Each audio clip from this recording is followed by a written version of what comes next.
Great afternoon. I am Charity Sanders. On behalf of the ASU campus community and Division of Student Affairs, we would like to welcome you to our Fall 2022 Student Leadership Luncheon from College to Careers, ASU, Alumni, and Education. It is our pleasure that all of you have chosen to be a part of this event in your respective roles. Our gratitude and appreciation are extended to each of the many entities who have organized this event. We are excited panelists to have you present your knowledge to our faculty, staff, and students. It is our hope that your leadership knowledge will impact the students today, and they too can return to the campus to provide and guide upcoming students. We are eager to listen and observe all the great information that is shortly to come. Again, thank you very much for attending and being a part of this event. I now introduce to you Hazan Pullins, who will bring forth the occasion. Greetings, everyone. Before I start, can we give ourselves some round of applause for all the things that we have done? Yes.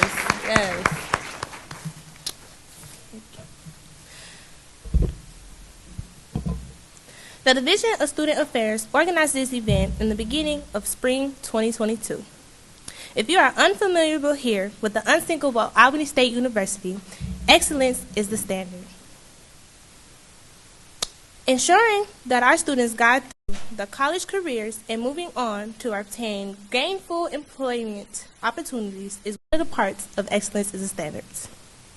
What better way than we can provide our students with first-hand acknowledgement and knowledge, the insight of our past, present students in their respective roles.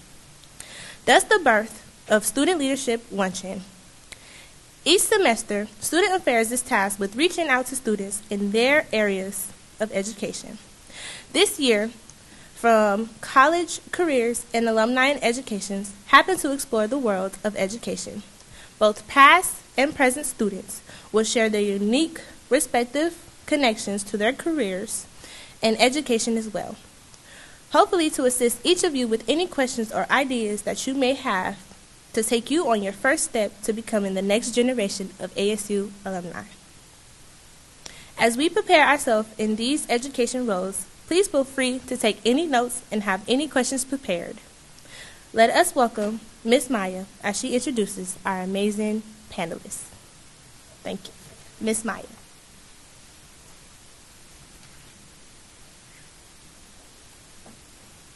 Greetings, everyone. Our first panelist is Rachel Robinson. Rachel Robinson is a native of Sanford, Florida. She is the youngest of four, and she is a high school graduate of Semelo High School. She is a college graduate of ASU, earning an AA in early education. She is a junior at ASU, specializing in elementary education, and currently maintains honor roll and D's List acknowledgments. She is affiliated with Teach, Teaching Educators and Creating Heritage. She is also a member of the National Council of Negro Women. She is interning with Lincoln Elementary as a teacher assistant and looks forward to teaching in summer 2023. Rachel Robinson's aspirations are to graduate with her bachelor's in elementary education in fall of 2023, as she will come the work of her mother, who has inspirations, who will let inspiration in educating the minds of the future. Our second panelist is Ms. Shipp. Ms. Shipp is a spring 2022 ASU alum with a degree in elementary education. During her undergraduate time at Albany State, she has served in many clubs and organizations across the campus. Ms. Shipp has played roles in serving the community by ensuring those who are less fortunate receive meals during the holiday season. Currently, Ms. Shipp is obtaining a master's degree in elementary education while serving as a kindergarten teacher at Live Oak Elementary School. Our final panelist is Mr. Boges. Mr. Boges was born in Albany, Georgia, to a family that values and understands the importance of education. At an early age, he realized he wanted to work in the field of education. He is a member of several organizations that work to impact the lives of our youth, including the Omega Psi Phi Fraternity Incorporated and 100 Black Men in Southwest Georgia. Mr. Boges was recently voted the best assistant principal for Sumter County. With 17 years of experience in education, he served as a paraprofessional special education teacher and is now an assistant principal.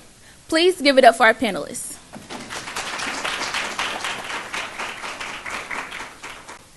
Can we give one more round of applause for Ms. Maya, please? Thank you. Before we move on to our panelists, we will go into our overview of Education Department. A member from Education Department will be giving an overview. Thank you. I will tell you, the first thing I'm going to tell you is I was not supposed to speak. So I am totally unprepared. So give it up for that. Yay. Right?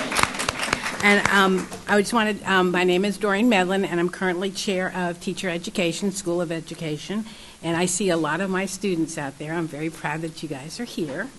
And I want to tell you that our School of Education is actually composed of the Early Learning Center, and it awards the highest degree awarded by ASU, which means we take care of the babies and we take care of the really mature vintage people too, right?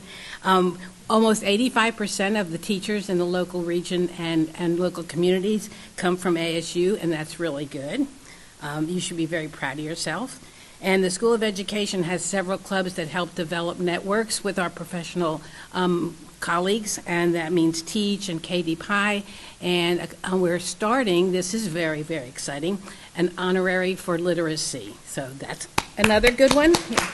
And I want to recognize a very special person who's here and has been awarded a Noyce Fellowship. Miss Barnes Jones. She is a biology major who is now getting her master's degree and is a teaching fellow for a national grant. And I'm very proud of her because she will be getting her master's and teaching in high needs schools in a very high needs area, which is science. So that's awesome too. And let's see, what else do we have? We do a really neat thing for our mentoring program, which are 2 colloquia a year, and 2 colloquia a semester, excuse me. And those colloquium are really focused on the kinds of expectations and positions that we want our teachers from the School of Education to be able to demonstrate in the local community. So that's a good way to develop a lifelong kind of work kind of pattern. So anyway, I'm really excited about everything that we do in the School of Education. I'm proud of the ladies and gentlemen who are up here. I don't know Mr. Boges personally, but I do know his aunt. His aunt. Oh, wow. Who is way younger than you are, right? No, I know. And the other 2 are students that have gone through our elementary education program. We're very proud that they're representing us so well in the local community. So thank you for you guys, and thank you to all of you. Thank you for our lovely overview. We will go ahead and head to our panelists. Please give a round of applause for Ms. Robertson.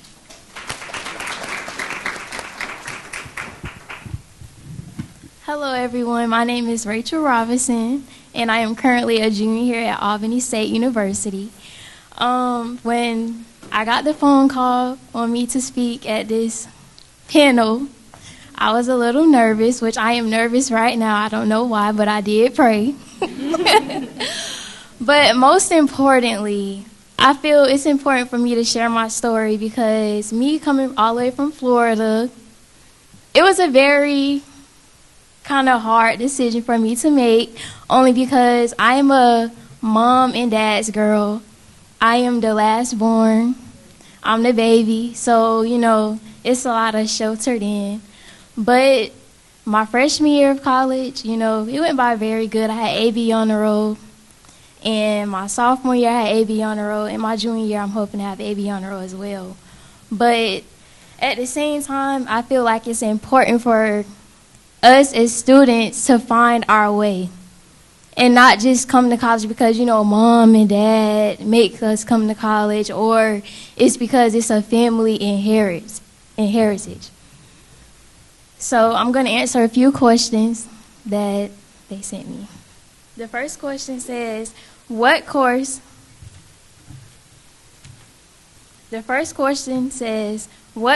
do you feel have been the most impactful to your future goals? The course I feel have been the most impactful to my future goals are all the courses in my education cohort. One of the main courses that has been very helpful is my practicum classes. Within these classes, I have received hands-on experiences with students in the real world. Gaining this experience will help me understand how to interact with students in the classroom. The second question states, how often do you interact with professors outside of the classroom? Do you contribute this part to your success? I interact with my professors outside of the classroom very often.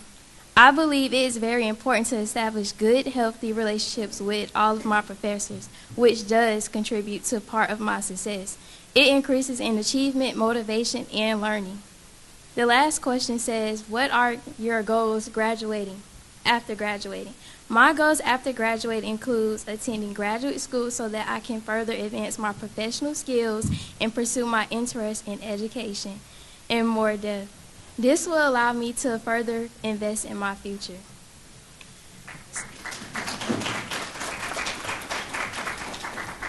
So today, I feel as if you guys should ask yourself, what is your why? Why are you here? Not because, your friends are here or someone is making you be here. Truly ask yourself, why are you here? And that is it.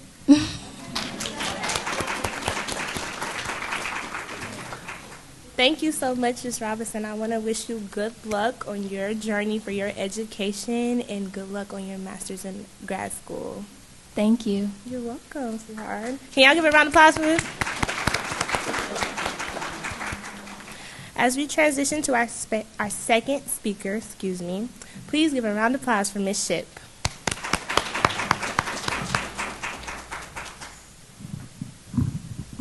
I'm going to stand up because I have a presentation. But I want to say thank you to everyone that reached out to help me, get ready for the panel. Big shout out to Dr. Medlin. You've been my advisor. You still kind of my advisor. I'm never going to let you go. But to give y'all a little more insight, I am a kindergarten teacher. I graduated in the spring. This is my first year teaching. Did my student teaching last year. And it has been a big adjustment. And I wanted to speak on, making that transition from going from student teaching to having your own classroom. And you can go ahead, Hassan, with the next slide. So I had 3 major key points that I wanted to touch on. Number 1 is prioritize.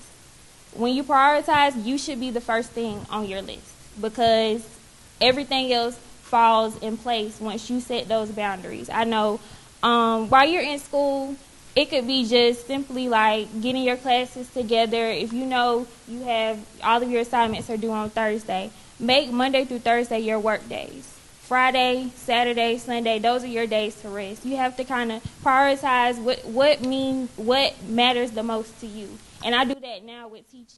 My lesson plans are due on Thursday. So my work days are Monday through Thursday. And you have to set those boundaries, especially with your team. Once you set those boundaries with your team and everybody respects them, you'll have a better outcome rather than being so stressed and worried about what you have to get done. The second one, think about what you want your classroom environment to be.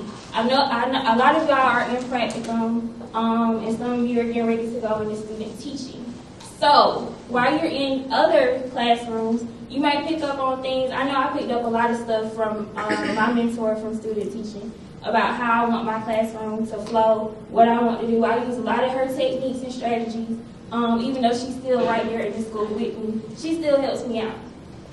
So build a relationship with the teachers that you're in the classroom with so they can help you kind of get what kind of atmosphere you want for your students. What do you want your classroom to look like on a day-to-day basis?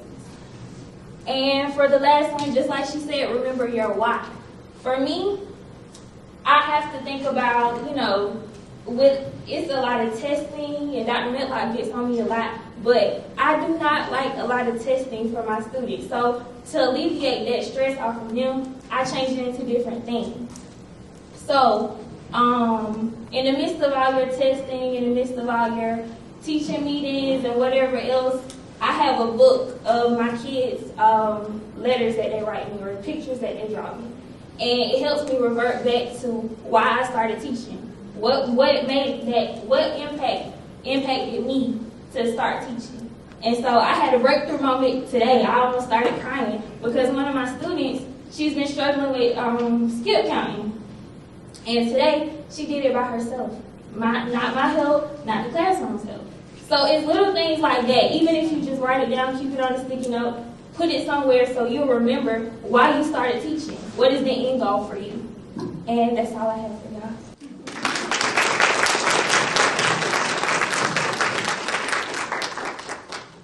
Thank you, Ms. Shipp, for those lovely words. I want to say congratulations on your role. Thank you. Shout out to you, ma'am. And thank you for these major key points that you have given us as we apply them on our everyday life. As for our final panelists, please give a round of applause for Mr. Boges. Good afternoon. You do better than that, Cameron. Good afternoon, everybody. Good afternoon. College major, not education major. See one of my former students back there. Hey, Mr. Pat. So good to see you. So good to see you. But I want to think about a question.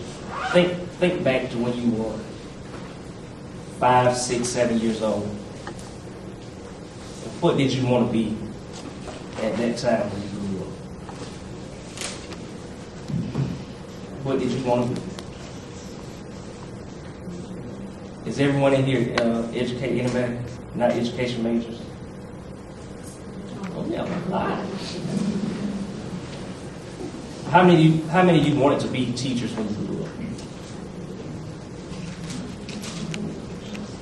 And you think about it, not many small children want to be teachers. You know, you idolize the police officers, the doctors, the lawyers, all those things. You know, they make Halloween costumes, toys. How many Halloween costumes do you see of teachers? Or how many toys do you see with teachers? You know, we have the classroom with the toddlers and all that, but you know, everybody they put out their policemen, doctors, and firemen out. But without education, without teachers, how many of those other professions would be possible? Just think about that.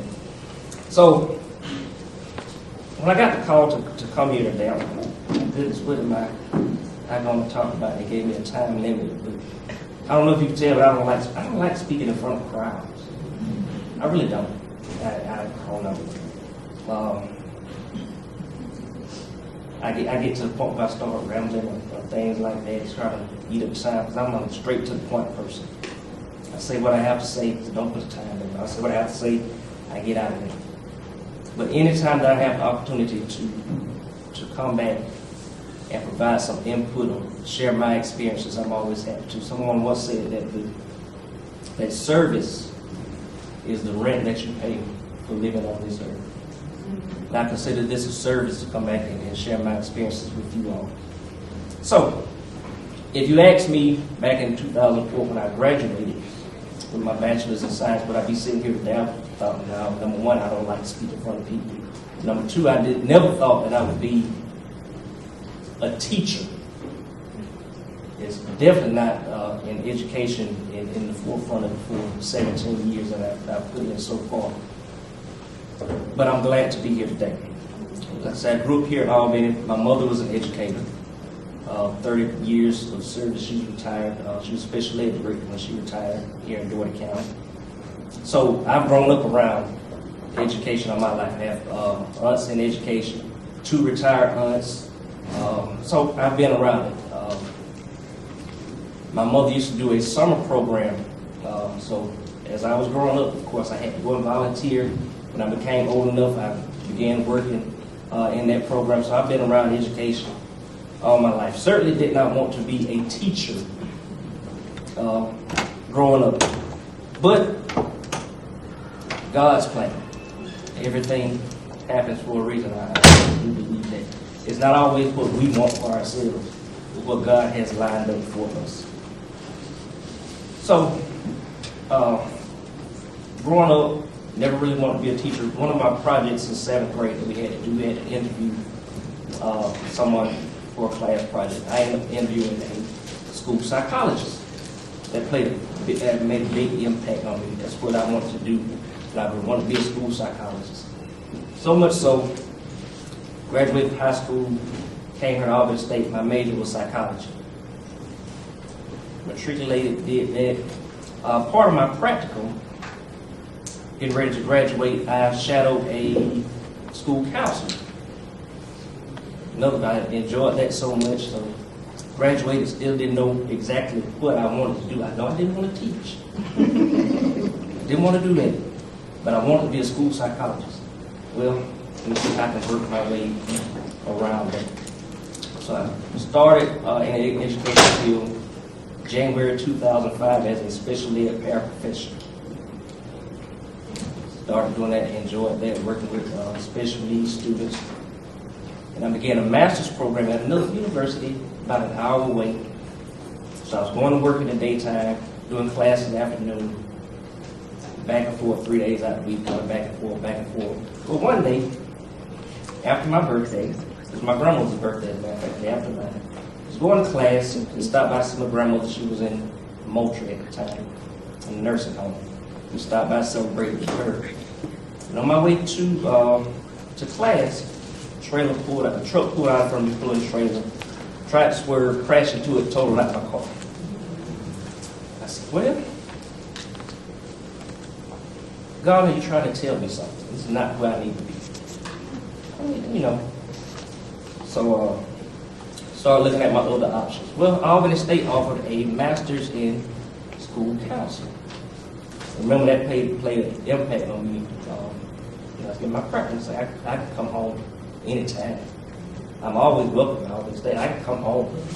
That was one of the best decisions that I made. Because with that master's in school counseling, I could then go and get another degree in school psychology. Because it was my ultimate goal. I want to be a school psychologist. They want to teach. I want to be in front of kids. Kids love me. I love kids. I want to be around kids all day. So I came to Albany State, started working on a master's in school counseling. Professors such as Dr. Rhonda Bryant, Dr. Carolyn Rollins. That was one of the best decisions that I made. It was a family. Matriculating with some of the other students, we had some of the best times we joined, and that's one thing I want to stress to you. Join your professional organizations while you're in school. I became a member of the American Counseling Association, American School Counseling Association, and I volunteered, and that provided me the opportunity to travel to a conference in Hawaii. I volunteered for that conference.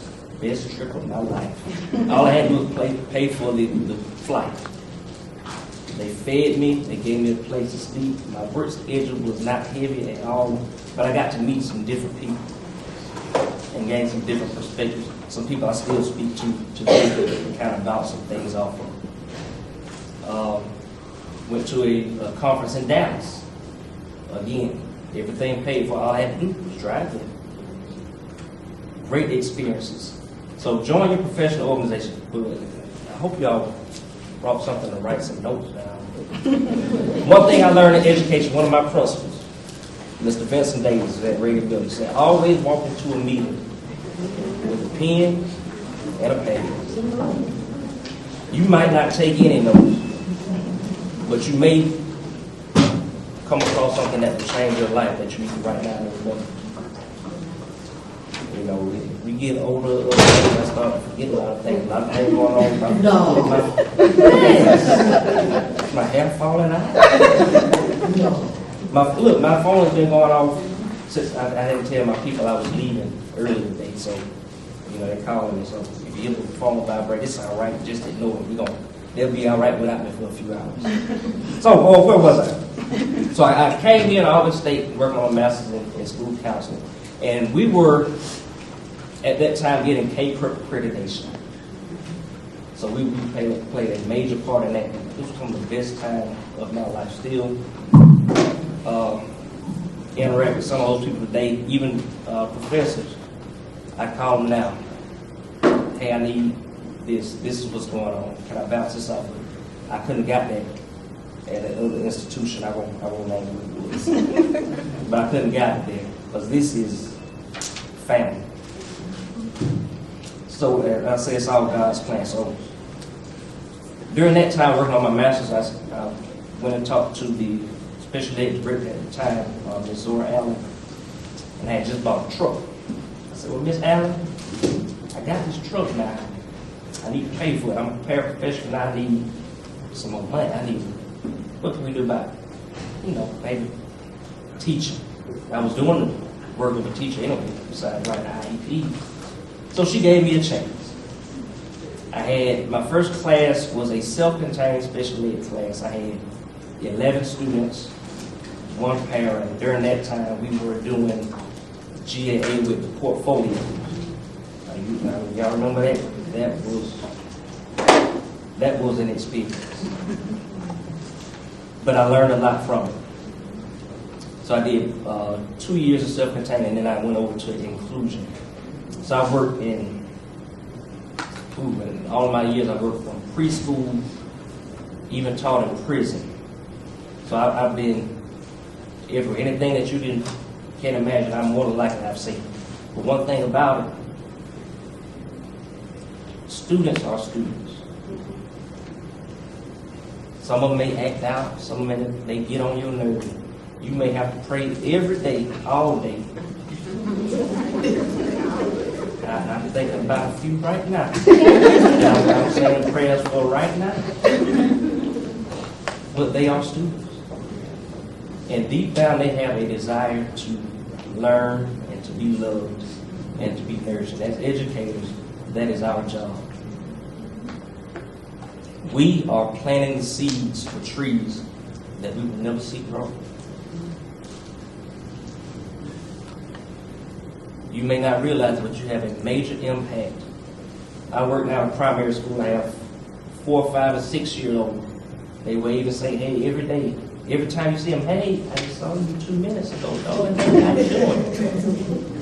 But I'm impacting those lives. I may not see them 20, 30 years from now. But hopefully I do something in one of those times that they see me that will impact decisions that they make. So that's my goal as an educator.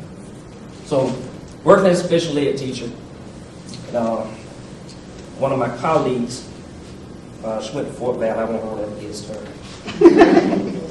We were working together. She said, well, she had gotten her master's in ed leadership. She came to me one day and said, well, let's go ahead and start working on our, let's get our specialist. I don't want to be in administration. I don't want to teach. I want to, so I'm looking for a job as a school counselor. When I tell you those jobs are hard to come by. So I'm doing interviews now. We don't want you right now. Maybe come back. Okay. Well, I say, okay, let's go ahead and work on our specialists. Get this one more thing under our belt. So came back to Albany State. 2012 is when we started. Went through that program. It was a rigorous program. We did in summer. So we were doing 3, 4 classes a day, getting it done. Graduated 2014. And at that time I had transitioned over to high school, boarding high school. Still doing special ed, trying to branch out and do some other things. In the back of my mind, I always wanted to be a school psychologist. It kind of got put on the back burner. So working at Jordan High, enjoying it there, I got moved to Albany Middle School, so I met Mr. Patrick back there as one of my former students. Albany Middle was one of the best schools that I could be at because of the relationships that we built with those students, from the principal down to custodians, the cafeteria, where everybody had a relationship with the students. It was a fun place to be. Well, there a year and a half, and then all of a sudden, Dorothy County decides to move our principal to another school. Well, it won't be the same, but we're going to do what we can to keep it that way. Well, over that summer, I got a phone call from one of my aunts. She said, well, I know somebody that's looking for an assistant principal in Suffolk County. Why don't you go and try to, I said, okay. I've applied for AP positions before, got turned down. I said, let me try this one. I went, and I presented myself, I had some good ideas shared with me. I believe she selected me on the spot. I've been in Sumter County now for 7 years as assistant principal. Started off with 4th, 5th, and 6th graders. Now I'm at the primary school, pre-K, kindergarten, and 1st grade. We have about 800 of them. Say that again.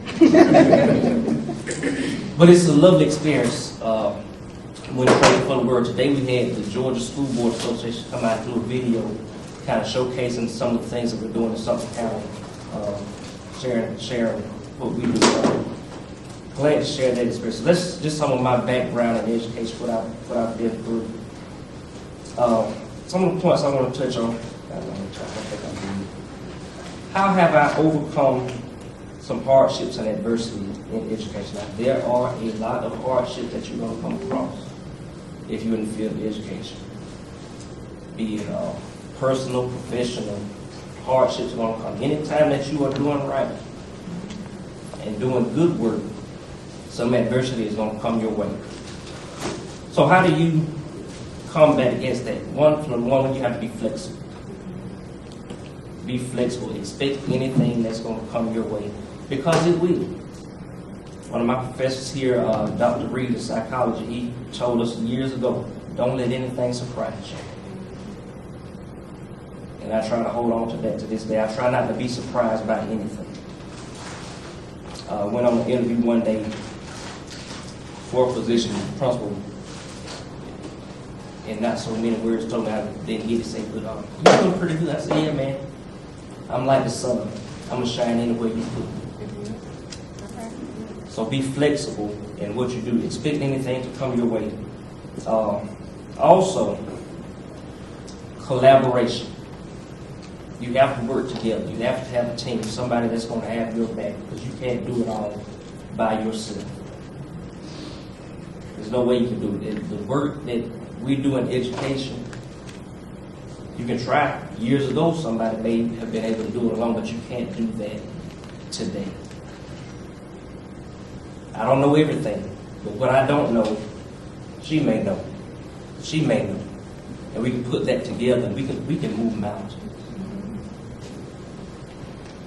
Some of the biggest challenges that you're going to face, to borrow, paraphrase a quote from one of my mentors and coaches, Dr. Stephen Peters, he says that poverty is a disease that's killing education, and literacy is the vaccine.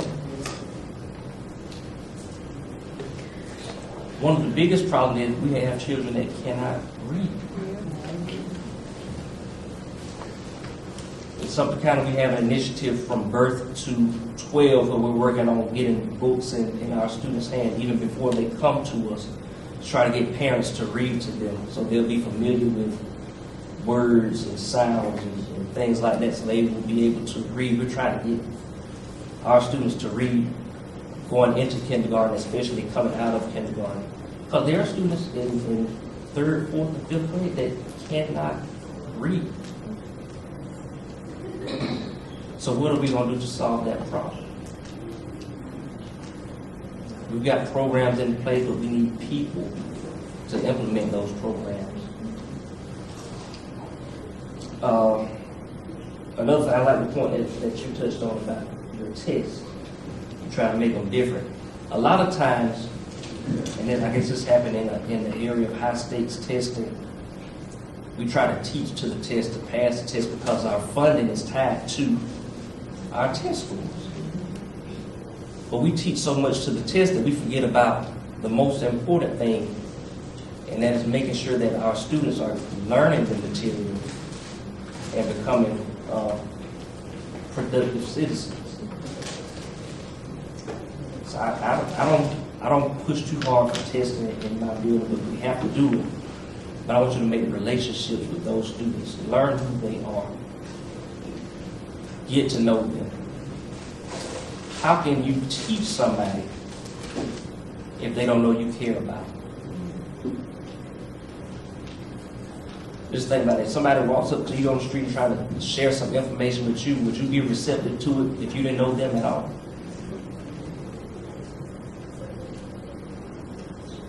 Not likely. And another thing that I see as a challenge is parental involvement.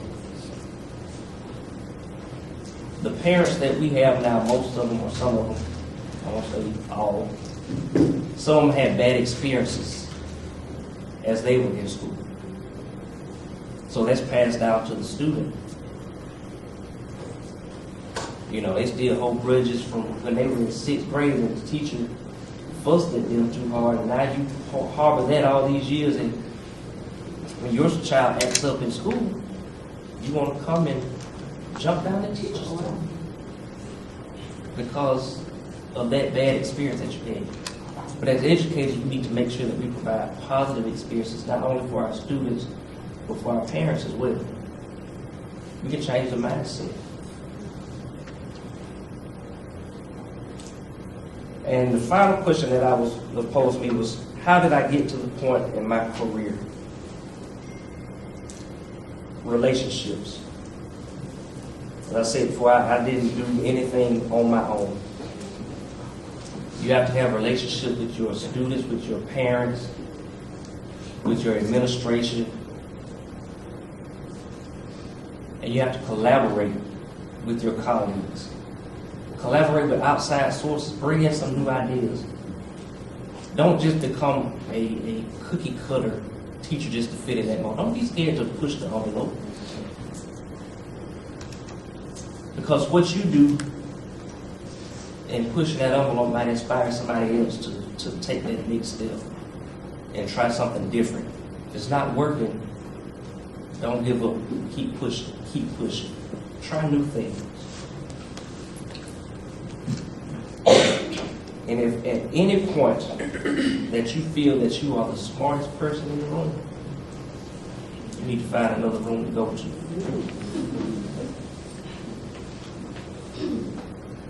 Plain and simple, you're in the wrong one.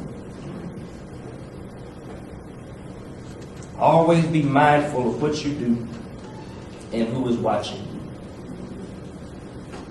You know, this device here is such a wonderful tool to have. It opens up the world to you, but so many young people now put all of their information out there for everybody to see. As educators, we are held to a higher standard. And if you don't believe me, just look up Georgia PSC and the Code of Ethics. And anything that you post on Facebook could cost you your certificate, your job. It might even wind you up with some jail time. So be careful what you put out there when you're representing yourself.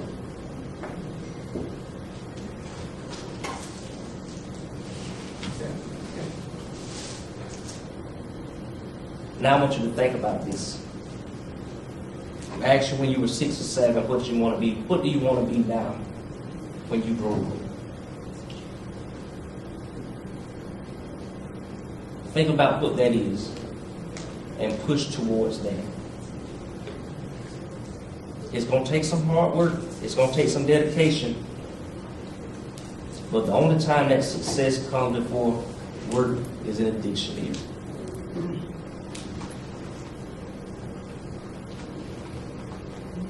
Know your strengths and your weaknesses, and know who you are, and stand on it.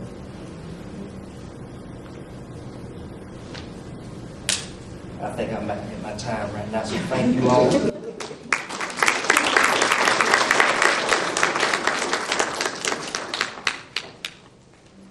I'll go ahead and start off first for Ms. Robinson. What skills that you have learned or currently learning that will be beneficial to you when you graduate?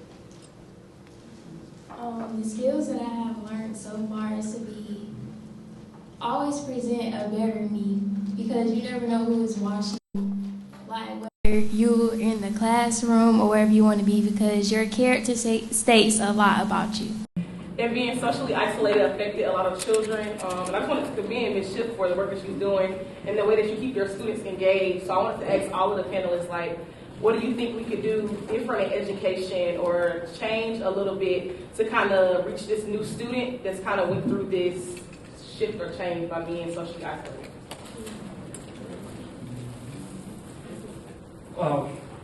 and that has caused a lot of burnout. One thing that we're doing in Sumter County is looking at our social emotional learning pieces to try to connect with those students. Because a lot of them, especially at my age that I have, this is their first time in school. They've been at home for a year and a half. No social interactions other than their family. So we try to make those connections with those social emotional learning pieces to try to build relationships. That's the number one thing. With me, it's always about a relationship. Because once I get you to open up to let me in, I can work with you. So relationship is a key aspect to that for me. Well, for me, since I have kindergarten, I'm kind of in the same boat with him. My students are coming to school with little knowledge about, how to go about being in the classroom, except for sitting in a desk or when to, do certain things. So I typically have to incorporate, even though we're on a curriculum or we're, we have standards that we have to cover, I still incorporate some type of something for them to understand, like reading a book. A lot of them, I noticed, didn't even know how to turn a page, and it's because they've been on tablets. So it's a lot of, you have to understand where they're coming from. But like I said, you have to go beyond the curriculum to teach them some of this stuff. So for me, like I said, I keep them engaged. I figure out what they like. It's all about knowing your student, even in kindergarten. You may think they're 5, 6 years old, they don't really know much, they don't know much, but they do know a lot. But like I said, keeping them engaged, finding what they like, and incorporating that into your lesson.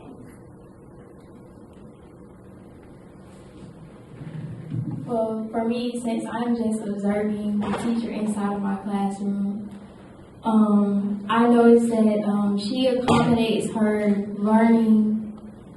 lesson plan around the students inside of her classroom.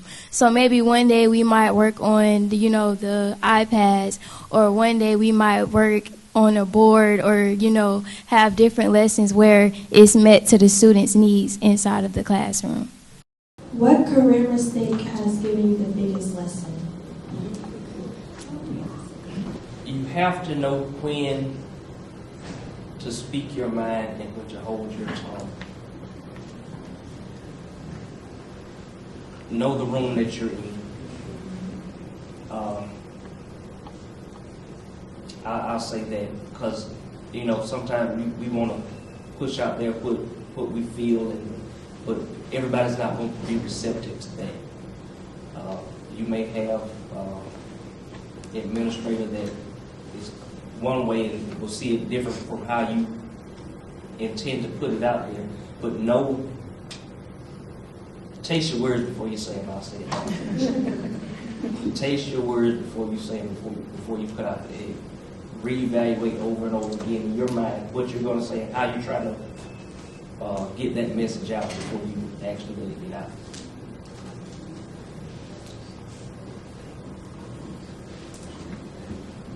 Good afternoon, everyone. My name is Patrick Boges. So this is pretty much a question for any of the three panelists. So I'm a firm believer in the statement that Mr. Boges has mentioned that pretty much the problem seems to be the disease and the vaccine is literacy. And so with that being said, I am not an education major, but I want to know as a student leader, how can I help assist my local elementary schools provide influence for the students besides reading to them, anything of that nature? What do you see that assistance can be provided within the school system about that? Patrick, I would say volunteer. You can go to schools and read, but I know you are a intelligent young man with a bright future. Start programs to assist children, not only in school but outside of school. And it doesn't have to be focused on reading or education, but incorporate that into what you're doing. Thank you.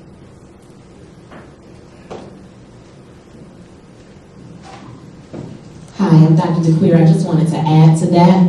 I think that it's an excellent idea to start programs, build partnerships with your local elementary, middle, and high school, and start a program that's co-curricular or supports what they're doing in the school system.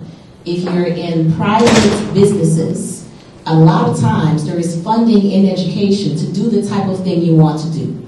And it's very often that we have those who are not in the education field but have a heart for children and want to see students succeed and want to see some changes and improvements in the curriculum or want to make a difference in a real way, and they go out and they do it on their own with very little money and they get burned out.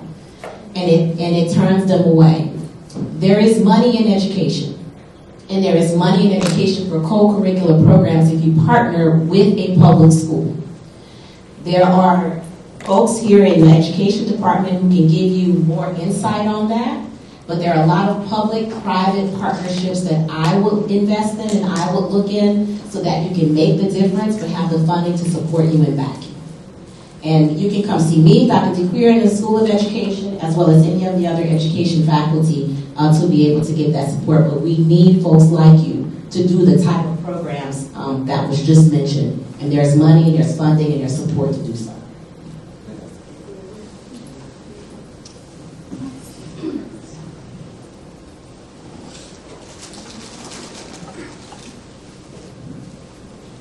Good afternoon, everyone. My name is Chrisla, and I have a question for Jada. What advice would you give a current student to start doing now to prepare for life after graduation? Like I said in the presentation, go ahead and get a feel for how you want your classroom atmosphere to be. For me, when I walked into the classroom, everything kind of shifted because I didn't have my foundation set. I didn't sit down and do what I needed to do to make sure like that my students were gonna have a not easy year but a more structured year. And with that, you just kind of have to feel your students out. Like you can have your plan together, alter your plan according to your students. Also, I would say don't worry about like the classroom decorations and stuff. That stuff will come later. Focus more on what you want to present to your students. Building those relationships, especially with the parents as well. How are you going to build that relationship with the parents? How are you going to get your parents to participate in activities with the students, the ELA nights, math nights, or whatever? Once I got that established, I pretty much had my class.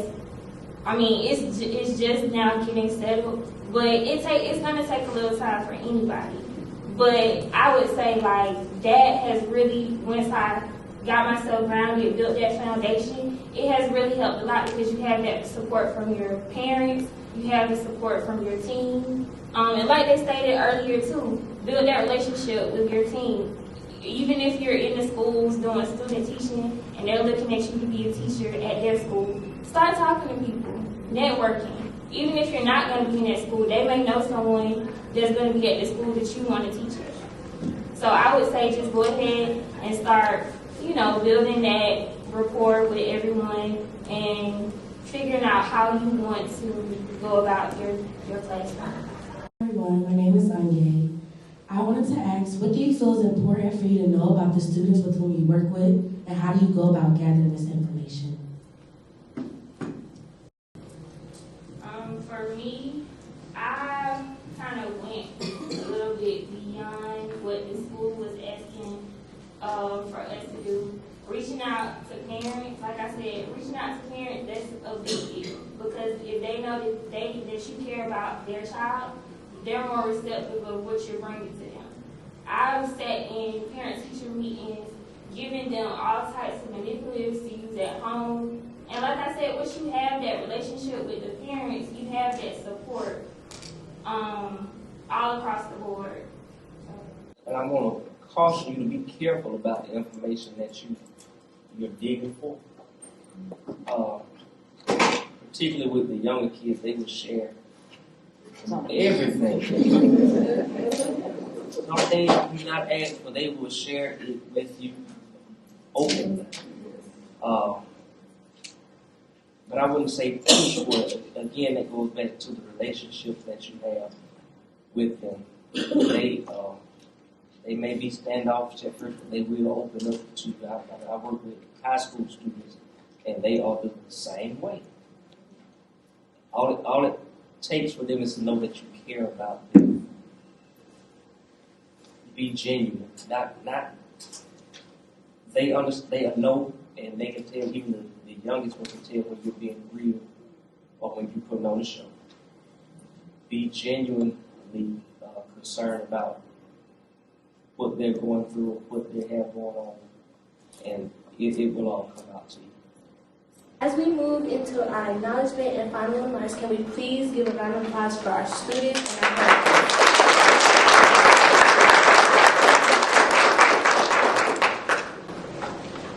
Would any of our panelists would like to share any final remarks? Thank you guys for having me today.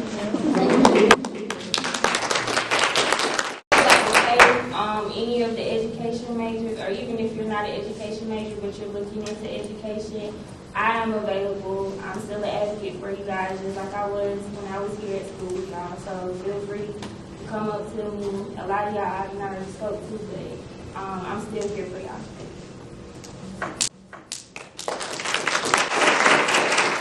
I just want to kind of add something that Dr. Queer said. She said there is money in education. Anybody that tells you that there's no money in, first off, if you're in education for the money, you're in it for the wrong reason. That's number one. But there is money. Anybody that tells you that there's not money, ask them how long they've been teaching. But along with that money, there's that work that has to come with it. Anybody in education tell you that my job is not, I go to work every morning at 7 o'clock. I try to leave by 4 o'clock. I don't get done work. I'm never done work. I'm always working. That's not a job that you can flip on and off without letting go. It's a full time for me. If you're willing to put in that work, you can get to the money. With that being said, I do would like to offer my support. My email address is jboges@Sumter Schools. My phone number is 229-881-9007. Anybody who's ready to graduate or looking for a job in education, don't hesitate to contact me. Don't use me as a reference, because if somebody call me and say that you use me as a reference, and I don't know you, I won't tell the truth. But I am here to help if you need any questions that you may have, want to bounce some things off me. I don't have a problem helping out.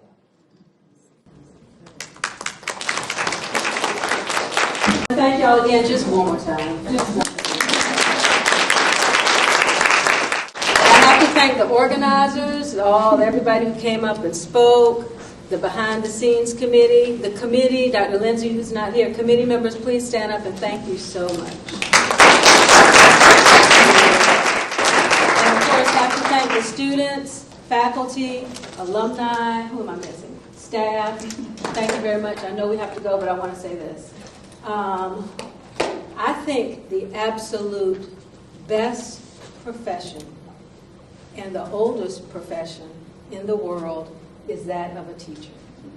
When people ask me, so what do you do? I'm at Albany State. How do you like it? I love it. So what do you do there? I'm a teacher. I'm a provost, vice president of academic affairs, but I'm a teacher. What do you teach? I teach chemistry. I'm a professor of chemistry. So when I go out and represent y'all, I never tell anybody what I do. My husband does it. Never tell anybody what I do. What I tell them that I do is I teach students, that I mentor students. That's my student right there. Oh my God, I just love it. But I want to tell you that, and I tell my faculty this, a teacher, the power that a teacher has can make or break the spirit of a child. This young lady is an awesome teacher. This young lady is going to be an awesome teacher. And this young man is an awesome administrator. But a teacher has the power to change the weather for that child for that day. Does that make sense? And so the power that you have when you get in front of a child is unbelievable. And so you have to take advantage of that. You have to understand that.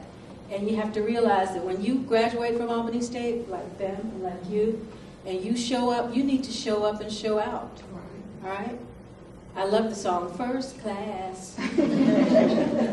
All right? When you fly, first class. When you leave Albany State, first class. When you represent Albany State and go into your classroom, just first class, like her. What did she say? She was kind of stressed out, trying to get the foundation, getting her classroom straight so that she could feel comfortable. She knew that she had to be up here. She had to raise the bar and level of expectations for her students because she might be the only hope for those kids that day. All right? So a teacher has the power to make or break the spirit of a child. Today's all this complex stuff that's going on in the world and in the nation is not going to be solved by our generation. It's going to be solved by your generation. All right? So take advantage of everything that these great faculty members are teaching you. Dr. Medlin, Porter, DeQueer, Dr. Gibson. Take advantage of what they are teaching you. And we even have the best nurse ever over here. If you get sick, go see her. Both of them. Yes, both of them. But I just want to encourage you to be your best. They have given you some excellent advice. And I want this to be our tagline in education. Leaders are readers. Did you hear what I just said? Leaders are readers. We talked about reading. He talked to you about the reading gap that they have in K through 12. And it extends where? To college. We have some challenges here at Albany State with reading. How many books do you read? How many of you read a book a week? Not the adults. How do you read a book a week? Or more? Very good. Is there anybody else on her level? I mean, be honest. Young man, you talked about reading and helping the community. How many books do you read? Be honest. My other right now, currently I'm in reading mid-grade, the lots between history or whatever. I'm into historic books or whatever. But it takes me about a good money to get through it based on the schedule I have for that money. So, but you're in a book. Yes. You're in a book. And I'm not talking about your classroom books. Oh, no. Yeah. So you're good. So you're in a book. Yeah. Remember, I'm not talking about your classroom book. So I think, Dr. Medlin, y'all should take on the tagline, leaders are readers. I think y'all need to partner with his school. I think you need to partner with her school. And Dr. DeQueer is doing some amazing things with her African-American male aspiring teachers. It's unbelievable. We have so many great things going on at Albany State. You should be proud of it, all right? I need you to remember what they said, remember what I said, and don't let the small stuff sweat you, all right? When I go, and I love what you said about knowing the room and everything like that. The reason that I came to Albany State was, first of all, because y'all didn't know me. I mean, you didn't know me. And I don't know what I don't know. So if I go in a room and a teacher is doing harm against you all, and that's so-and-so's cousin, I don't know what I don't know. So-and-so has to go, right? As opposed to somebody else who might know that that's so-and-so's cousin, and they keep them there so that they can do harm for y'all. Does that make sense? Okay? So be that type of teacher. Be compassionate. And one more thing. I want y'all to close your eyes for 10 seconds. 10 seconds, close your eyes. I want you to think about elementary school, middle school, high school, maybe even college. I want you to think about the best teacher that you have ever had. Open your eyes. Throw out some names. The best teacher you've ever had. All right. Somebody tell me, why was that person your best teacher? Compassionate relationship. Push me to be better. He introduced me to new books I've never read before. Oh, taught me how to read and enjoy it. And I know we have to go. Not one person Not one person said that they taught me how to solve an algebraic expression. Not one person said they taught me how to conjugate a verb. The reason that me and Taisha got along, she was my teaching assistant, because I tried to mentor her. I tried to speak words, positive words into her. I didn't sit down, I'm a chemist, she's a biologist. We didn't talk about DNA or RNA. We never talked about subjects. We talked about lifting each other up. That's the power you have as a teacher. Be well and congratulations.